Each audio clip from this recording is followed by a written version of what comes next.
મહત્વના સમાચારો પર નજર કરીશું। રાજકોટથી સમાચાર પ્રાપ્ત થઈ રહ્યા છે। મહાનગરપાલિકામાં ભ્રષ્ટાચારની ખુદ ભાજપના નેતાએ જ ખોલી પોલ। ડિમોલિશન, ચા પાણી નાસ્તાના બિલને લઈને મોટો ઘટસ્ફોટ થયો। ખોટા બિલ રજૂ કરીને રોકડી કર્યાનો અધિકારીઓ પર આરોપ લાગ્યો છે। ડિમોલિશન અને તેના પહેલા ચા પાણી નાસ્તાના ખર્ચમાં લાખોના બિલ આવ્યા। 27 લાખનું બિલ મુદ્દે મનપામાં પૂર્વ શાસક પક્ષના નેતા વિનુભાઈએ ધડાકો કર્યો। અમારા સંવાદદાતા પરાક્રમસિંહ જાડેજા પાસેથી વધુ જાણકારી પ્રાપ્ત કરીશું। પરાક્રમ, શું ધડાકો પૂર્વ શાસક પક્ષના નેતાએ કર્યો છે?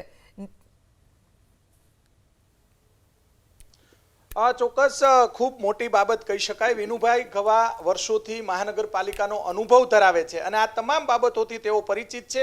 તેમને પણ સંસ્થા દ્વારા જે અલગ અલગ ફૂડ પેકેટ અને જમવાનું આપવામાં આવતું હતું, આપણે સીધા જ વિનુભાઈ સાથે વાત કરીશું ફરી। અને સાથે સાથે વોર્ડ નંબર 16 અને 17 બેની બોર્ડર આવેલી છે, એટલે વિનુભાઈ જંગલેશ્વરથી પણ એટલા જ પરિચિત છે।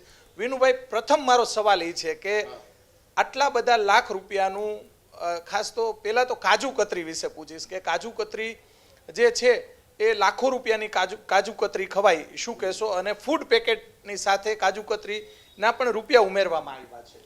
જો આ રાજકોટ મહાનગરપાલિકાએ ડિમોલિશન જંગલેશ્વરમાં કર્યું, એમાં ટોટલ કોર્પોરેશનના અધિકારીઓ હતા, મામલતદારના, કલેક્ટરના, જીવીબીના, અન્ય વિભાગના અધિકારીઓ હતા જ બધાય।